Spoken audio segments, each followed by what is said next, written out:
Karen Swift was last seen following a Halloween party in Dyersburg. Her body was found 6 weeks later, just a few miles from her home. The judge wouldn't allow cameras in the courtroom, but prosecutors say audio recordings played in court. El 30 de octubre de 2011, David Swift denunció la desaparición de su mujer después de que ésta regresara a casa de una fiesta de Halloween la noche anterior. La noche anterior, Karen llegó a casa, arropó a su hija Ashley y se quedó a dormir con ella. A la mañana siguiente, cuando David se despertó, Karen no se encontraba en casa. Cuando la policía comenzó la búsqueda, descubrieron el coche de Karen abandonado en una carretera rural con una rueda pinchada por un tornillo oxidado. Inicialmente, los investigadores no encontraron señales de que se hubiera producido un allanamiento en el vehículo o en la residencia, pero las sospechas sobre David se dispararon rápidamente. Swift era una madre de 4 hijos de 44 años que vivía en Dyersburg, Tennessee. Era alegre y aceptó varios trabajos, como limpiar casas y trabajar como instructora de aeróbic, para ayudar a mantener a su familia. Según sus amigos, era una persona dedicada y autosuficiente que hacía sacrificios hasta el punto de que sus necesidades quedaban en segundo plano frente a las de los demás. A pesar de sus esfuerzos por mantener la estabilidad para sus hijos, el matrimonio de Karen con David Swift estuvo plagado de infidelidades por parte de ambos. David había tenido previamente una aventura que resultó en el nacimiento de otro niño, aunque se reconciliaron después de este incidente, pero la confianza entre ellos seguía siendo frágil. En septiembre de 2011, Karen solicitó el divorcio alegando problemas en el matrimonio. Esta decisión se produjo solo 3 semanas antes de su desaparición. La presentación de la demanda marcó un punto de inflexión significativo en su relación. La decisión de Karen de buscar la independencia aumentó las tensiones en el hogar. David reaccionó negativamente al divorcio, sintiéndose amenazado por el deseo de autonomía de Karen. El 29 de octubre de 2011, David Swift tomó la importante decisión de trasladar a su familia de Arkansas a Dyersburg, Tennessee, según se informa. Esta decisión se tomó de forma independiente y rápida. Después de las tensiones surgidas en el matrimonio, David consiguió un trabajo en la gestión de fabricación en Dyersburg y compró una nueva casa sin consultar previamente con Karen. La naturaleza abrupta de la mudanza dejó a su hijo mayor, Preston, atrás para completar el año escolar. Esta decisión de separar a la familia durante un momento tan crítico planteó preguntas sobre la motivación y las intenciones de David. Karen vio su nuevo hogar por primera vez mientras descargaba sus pertenencias, una experiencia que complicó aún más su situación mientras la familia se adaptaba a su nuevo entorno. A pesar de una transición apresurada, Karen intentó adaptarse y encontró formas de ganar dinero limpiando casas y dando clases de aeróbic. Sin embargo, la naturaleza controladora de David comenzó a manifestarse de manera más prominente durante este período, y los amigos notaron que no le interesaba que Karen trabajara fuera de casa, lo que contribuyó a las crecientes tensiones entre ellos. La mudanza marcó un punto de inflexión en su relación. El comportamiento de David se volvió cada vez más errático mientras luchaba contra sentimientos de celos e inseguridad respecto a la independencia de Karen. Los informes indican que comenzó a acosarla durante las salidas y a confrontarla sobre sus interacciones con amigos. Este contexto de tensión y control allanó el camino para los acontecimientos que se desarrollarían en los días siguientes. Los investigadores examinarían más tarde estas dinámicas a medida que iban reuniendo las piezas de la línea de tiempo que condujo a la desaparición de Karen. En las primeras horas de la mañana del 30 de octubre de 2011, David Swift se puso en contacto con la policía para informar de que su mujer, Karen Swift, estaba desaparecida. David expresó su preocupación por su bienestar e indicó que desconocía su paradero. Esta llamada dio inicio a la investigación formal sobre la desaparición de Karen. El informe de David impulsa a la policía a tomar medidas inmediatas, por lo que comienzan a recopilar información sobre las últimas actividades conocidas de Karen y sus interacciones antes de su desaparición. La policía comenzó a buscar a Karen Swift aproximadamente a las 15 horas. El 30 de octubre, los agentes encontraron su Nissan Murano blanco del año 2004, abandonado a 1/4 de milla de la casa de la familia Swift. El vehículo sufrió un incendio provocado por un tornillo oxidado que se encontró incrustado en él durante la inspección. La policía señala que no hay señales de que se haya producido una agresión dentro del vehículo. Solo faltaban las llaves y el bolso. Las pruebas forenses del vehículo no arrojaron evidencia de sangre ni de forcejeo. Este hallazgo del vehículo abandonado planteó más preguntas sobre lo que le sucedió a Karen y llevó a los investigadores a ampliar su investigación. David afirmó que vio a Karen por última vez alrededor de las 2 de la madrugada. Cuando regresó a casa con su hija Ashley después de la fiesta de Halloween, Ashley había llamado a su madre para que la recogiera en casa de una amiga de camino a casa. David le dijo a la policía que tanto él como su hija se habían ido a la cama poco después de llegar a casa. Durante las entrevistas posteriores con la policía, David mencionó que había revisado brevemente a Ashley tras darse cuenta de que estaba a salvo y había regresado a su habitación para dormir. Su relato de los hechos generó dudas entre los investigadores respecto a la cronología de los hechos. La desaparición de Karen y su posible participación de David también hicieron que se planteara la posibilidad de que no supiera nada de ningún plan que Karen pudiera haber tenido para esa noche, y le produjo confusión al ver su repentina ausencia. Los relatos de los testigos revelaron un patrón de comportamiento controlador de David Swift hacia su mujer, Karen. Los amigos de Swift, que eran amigos de Karen, testificaron sobre sus celos y posesividad, y señalaron instancias en las que él llamaba exclusivamente a Karen mientras ella estaba con amigos. Los amigos también confirmaron que David tenía la tendencia de acechar a Karen cuando ella estaba fuera, lo que había llevado a enfrentamientos graves en su relación.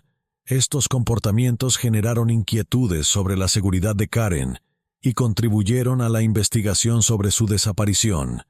Mientras los detectives reunían pruebas, se dieron cuenta de la importancia de estos testimonios para comprender la dinámica de su matrimonio problemático y la posible participación de David en su destino en los días posteriores a la desaparición.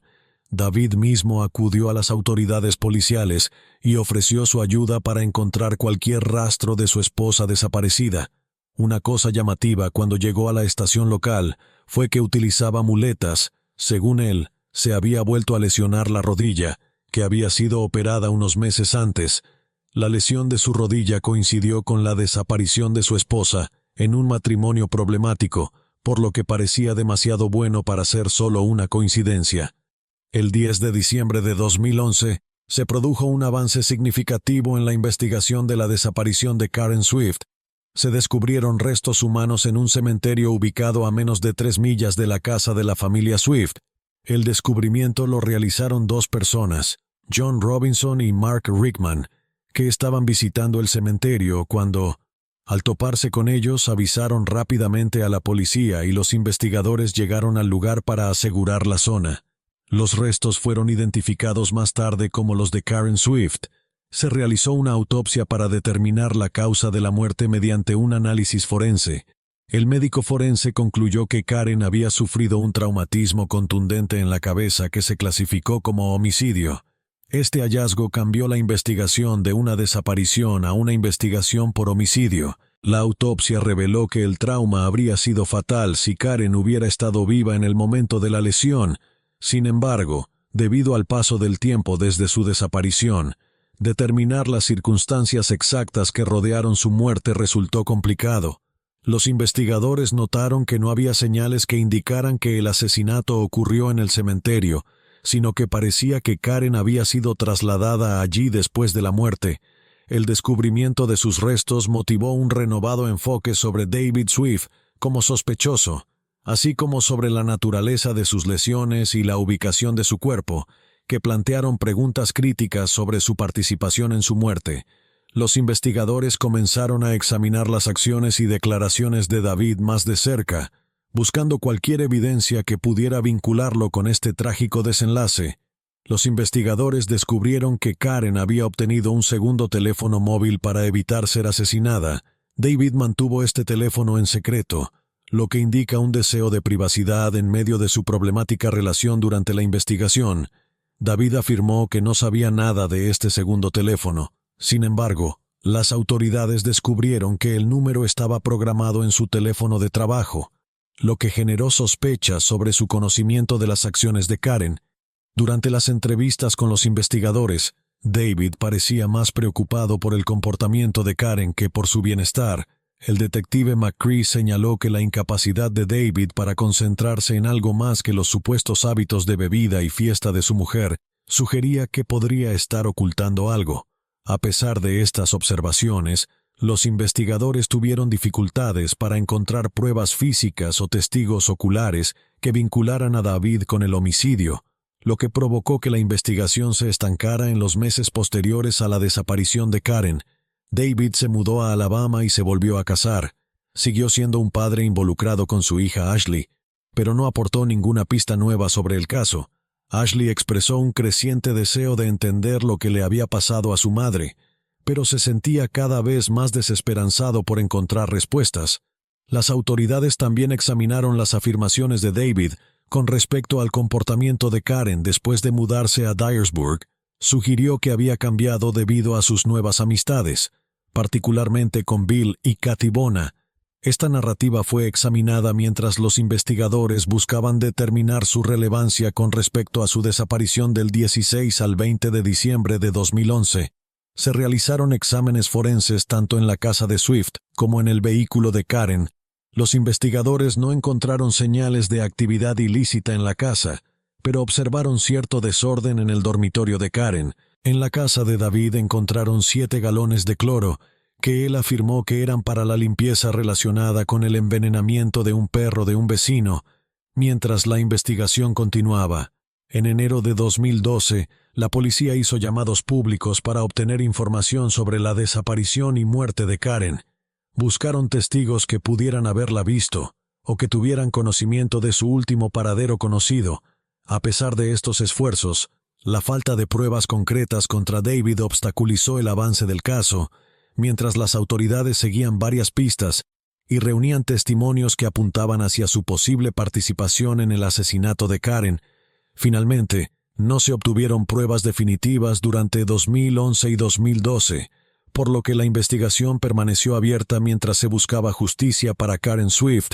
El 8 de agosto de 2022, David Swift fue acusado de asesinato premeditado en primer grado en relación con la muerte de su esposa, Karen Swift. Este hecho supuso un avance significativo en un caso que había permanecido sin resolver durante más de una década. El arresto fue un shock para mucha gente de la comunidad y para la familia de Karen, que llevaba años lidiando con la incertidumbre sobre su desaparición. Ashley Swift, la hija de Karen, expresó su confusión y angustia por el arresto de su padre después de soportar años de investigación sin un sospechoso claro. A Ashley le resultó difícil procesar el cambio repentino de circunstancias. Estaba tratando de averiguar por qué comentó la agitación emocional que acompañó la noticia de los cargos contra su padre. El arresto fue particularmente impactante para la comunidad de Dyersburg, que llevaba más de 10 años siguiendo el caso de cerca, y a menudo lo discutía entre ellos, mientras buscaban respuestas sobre lo que le sucedió a Karen. La falta de progreso en la investigación había dejado a muchos frustrados y sin esperanza, por lo que, cuando las autoridades finalmente anunciaron el arresto de David, sorprendieron tanto a los miembros de la familia como a los de la comunidad, que llevaban mucho tiempo esperando justicia para Karen. Danny Goodman, el fiscal en ese momento, creía que todos sus predecesores podrían haber logrado un veredicto decisivo debido a un enfoque inadecuado. Afirmó que el personal que buscaba justicia para Karen simplemente estaba esperando una supuesta pieza clave de evidencia que pudiera ayudar a demostrar la culpabilidad de David. A medida que avanzaba el caso, se supo que tal pieza de evidencia no existía durante la investigación del COVID. La pandemia de COVID-19 estalló, y el mundo entero, junto con el caso de Karen, se detuvo. Sin embargo, los fiscales, lejos de detenerse, dedicaron ese tiempo a revisar alrededor de 30 grandes contenedores de archivos relacionados con el asesinato de Karen. Goodman afirma que nunca encontraron esa gran prueba que podría probar la culpabilidad de David. Lo que cubrieron en cambio fue el hecho de que el caso era muy parecido a un rompecabezas con un motivo claro. Al comentar sobre la mentalidad de David, el fiscal afirmó que creyó que estaba perdiendo el control, pero luego se reveló que, a lo largo de toda su relación, David pudo controlar todo lo que Karen hacía y todos los lugares a los que iba, que su control sobre ella estaba empezando a desaparecer. Además de la pérdida de control, Ken salió a tomar algo para divertirse y se avecinaba un divorcio. Todo ello se sumó a su frustración. Todo ello le llevó a planear el asesinato. Las pruebas que la fiscalía presentó resultaron en una teoría concreta que indicaba que el asesinato de Karen Swift realmente ocurrió. Compartiendo los detalles del presunto crimen, la fiscalía afirmó que el asesinato tuvo lugar dentro de la casa de la familia Swift y que David organizó una serie de eventos para que pareciera un accidente. El evento supuestamente ocurrió de la siguiente manera.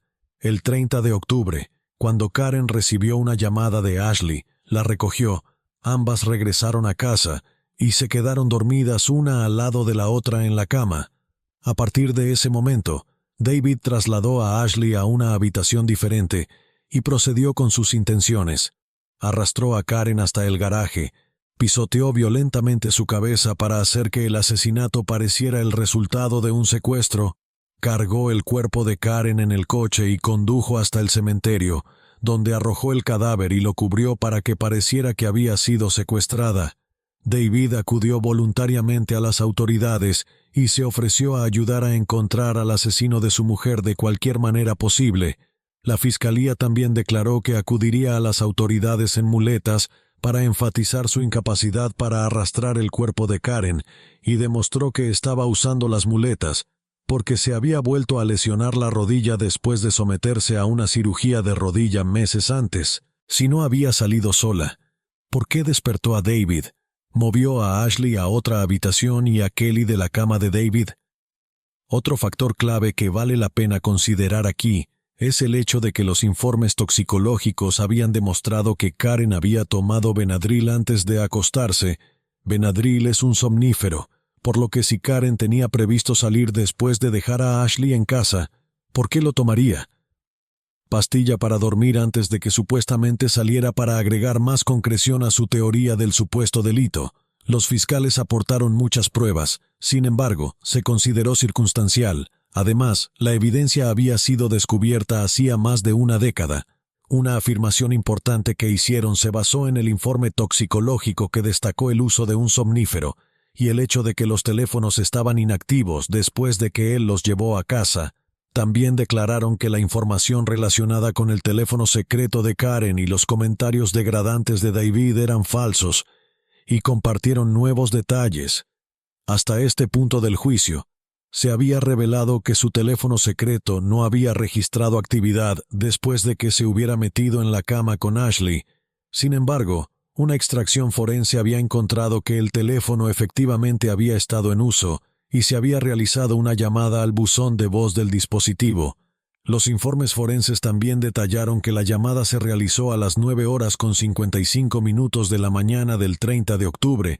Habían pasado varias horas y los investigadores no habían encontrado a Karen ni su teléfono. Además, se reveló que el teléfono se había conectado al Wi-Fi de la familia y que el único adulto que estaba en casa en el momento de la llamada habría sido David.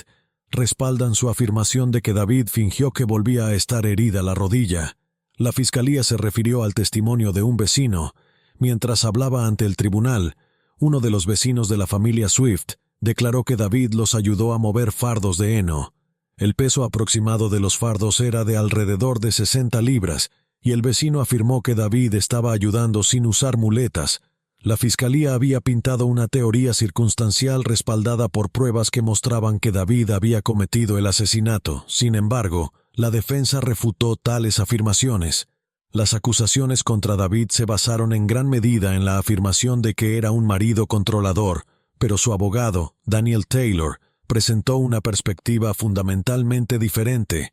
Según su relato, David Swift no era un marido que intentara controlar la vida de Karen, sino alguien que simplemente estaba preocupado por su pareja.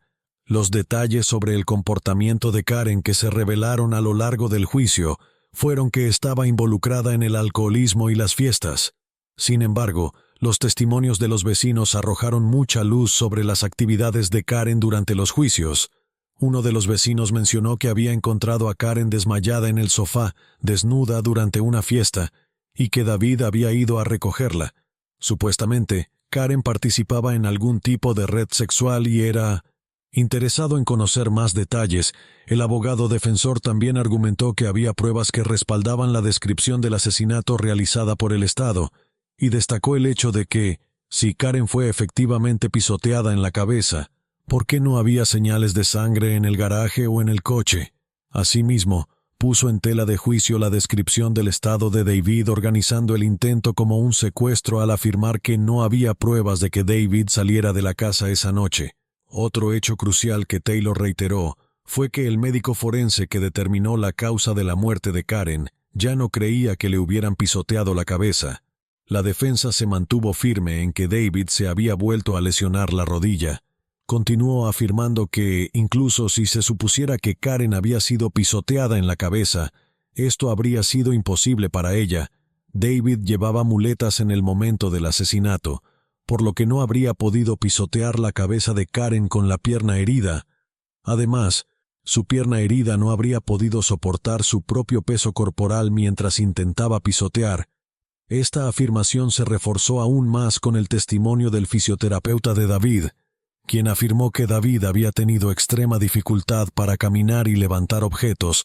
El abogado defensor también descartó la posibilidad de que la sangre se limpiara con cloro. La fiscalía había presentado una foto de cloro cerca de la piscina, pero Taylor la consideró una prueba insuficiente, al afirmar que el asesinato tuvo lugar en octubre y que la piscina se limpió con cloro durante esa época del año. Ashley también testificó en contra de lo que afirmó la fiscalía, ya que afirmó que fue su propia madre quien la trasladó a una habitación diferente. Su reconstrucción del suceso quedó evidenciada. En su testimonio, Ashley preguntó si la víctima estaba en la piscina, pero afirmó que sabía que era Karen, porque es natural saber lo que siente la madre de uno. Para reforzar su testimonio, añadió que se siente cómoda yendo a la tumba sabiendo que fue Karen. Ashley también cree que la lesión de su padre por sí sola fue suficiente para refutar las afirmaciones de la fiscalía de que él pisoteó a Karen. Mencionó que Karen era una mujer atlética y que alguien en la condición de su padre en el momento del asesinato simplemente no podría moverse ni alcanzarla para enfatizar aún más la afirmación de David. La inocente Taylor declaró que el teléfono del que hablaba la fiscalía se basaba en pruebas poco fiables y afirmó, basándose en la información disponible que vincula el teléfono con el asesinato, que parece un poco exagerado que David cometiera el asesinato con un teléfono que él olvidó en casa. Se despertó después de tomar somníferos. Además, la defensa afirmó que David estaba preocupado por su pareja. Si esa afirmación es cierta, es posible que haya hecho la llamada para comprobar el buzón de voz y determinar su paradero. El aspecto más débil del caso en contra de David Swift era la ausencia de pruebas físicas. Los investigadores no encontraron rastros incriminatorios en la casa, el vehículo o en su persona, y tampoco se halló ningún arma homicida, lo que llevó a los fiscales a teorizar que David había usado su pie a pesar de sus limitaciones físicas visibles en ese momento. Durante todo el juicio, a pesar de las objeciones del Estado, la defensa de David argumentó que los cargos tenían motivaciones políticas y sugirió que sin evidencia directa que vinculara a David con el crimen, el sheriff y el fiscal de distrito, ambos en busca de reelección, se sintieron obligados a seguir adelante con el caso bajo la presión política. Cuando el jurado regresó de las deliberaciones se llegó a un resultado inesperado. David Swift no fue encontrado culpable de asesinato en primer y segundo grado, ni de intento de asesinato en primer y segundo grado. Sin embargo, el jurado permaneció estancado en el cargo de homicidio voluntario y finalmente informó al juez de que no habían podido llegar a un veredicto unánime. La indecisión con respecto a las acusaciones de homicidio voluntario finalmente condujo a un juicio nulo en junio de 2024.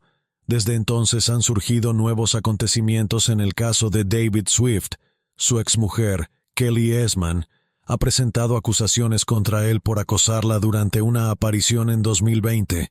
Kelly reveló que conoció a David en un sitio de citas 3 años después de la muerte de Karen y que se casaron en 2016. El Tribunal de Apelaciones de Tennessee denegó una moción para que el equipo legal de David desestimara el cargo de homicidio voluntario en el caso de Karen, en el que se declaró inocente.